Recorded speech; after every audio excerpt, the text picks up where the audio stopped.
you picture one in your head, in your mind, a scallop shell kind of goes like this, and all the lines on it kind of lead up that way, right?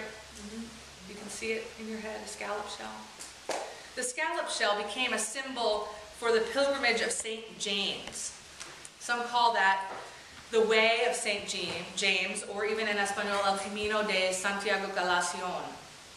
The way of St. James was one of the most important Christian pilgrimages during medieval times. I'll be honest, I learned about it from a recent movie. It was called The Way. I don't know if you saw it. It was written and directed by Emilio Estevez, and it starred his father, Martin Sheen. The legend has it that St. James' remains were carried by boat from Jerusalem to the northern part of Spain, where he was buried on the site of what is now called the city of Santiago de Compostela. The scallop shell became its symbol because of the lines coming from all different directions, but all ending up in the same place. That's the essence of any pilgrimage, I guess. I mean, if you think about it. People come from the north and the south and the east and the west, but they merge along the way. And they come together in the end to the place where they were traveling to. There are pilgrimages in every religion. It's kind of fascinating, actually. The Baha'i travel to sacred places in both Iraq and Iran. Buddhists to a dozen places, but primarily there are 4 places that are noted for the 4 different spiritual moments in the Buddha's life, and that's where they travel to. Hindus travel to literally dozens of places that mark important places in the various gods of their tradition. Most of them are sacred cities, but also mountains and lakes and rivers.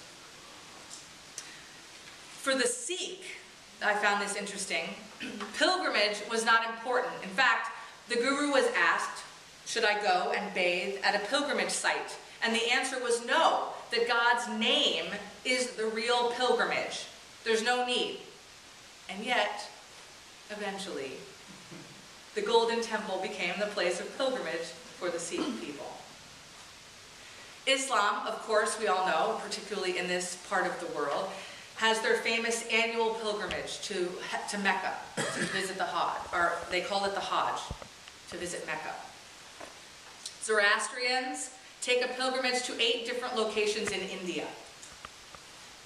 And of course, our Jewish cousins travel to the only wall that is left of the temple in Jerusalem. We call it the Western Wall. The pilgrimage to the temple began with David's heir, Solomon. Solomon built the temple. The people came from north and from south and from east and from west, and they merged along the way, coming together in the end for worship. It sounds idyllic a little bit, like a wonderful way to unite a people. But by the end of Solomon's reign, the united kingdom of David that David had put together was divided into the north, Israel, and the south, Judah. And only 300 years later or so, Assyria defeats the northern kingdom of Israel, deporting them and dismantling them as a people. And then 200 years or so after that, Babylon defeats the southern kingdom, Judah. More deportation, more cousins spread abroad, and the diaspora has now happened. One people spread everywhere. The united people are no more, it seems. And the worst, the Babylonian king Nebuchadnezzar destroys the temple.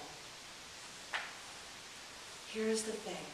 There's a remnant of people who still journeyed to Jerusalem, those who weren't deported. They made their pilgrimage, they kept it alive. They came from the north and the south and the east and the west, and they merged along the way. They probably didn't know as many of their cousins this time. And they met new cousins. And they came together as best as they could, and they worshiped. But that's not the end of the temple story. After a mere 70 years of captivity, King Cyrus, I have said many times, called a Messiah in the scriptures, allowed them to begin rebuilding, even gave them resources to use.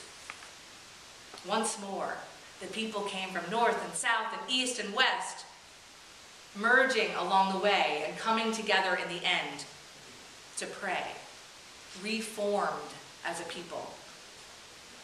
Why the focus on the temple? Because the covenant of God, as we read, set up for the people with King David wasn't about temple worship. It wasn't about sacrifice or ritual. It was about relationship. Perhaps ritual is easier to understand than relationship. Did you hear that? Because I think it might be true for me too. Perhaps ritual is easier to understand than relationship. Didn't God say to David, "Don't worry about the house for me. What I want to do is make you into a people. I will make you will be a house." And yet it is the journeying to the temple that kind of catches my attention when I think of the covenant of David. The people coming, like I've said, from the north and the south and the east and the west, merging along the way and reforming themselves as a people. This act of coming together. I wonder if it isn't what God wanted with the covenant that God made with David. The covenant with David wasn't about worship in the temple. It was about rejoining and reforming the people. And the rituals of the temple provided an opportunity for that. The ritual of walking toward God, one step at a time. The making of a pilgrimage. It creates the opportunity to merge with others who also are walking toward God one step at a time, practicing their own pilgrimage. My journey falls in step with your journey. And along the way, I learn from you, and you learn from me. We sing our songs, we share our stories, we touch and we heal one another. We help and we challenge one another.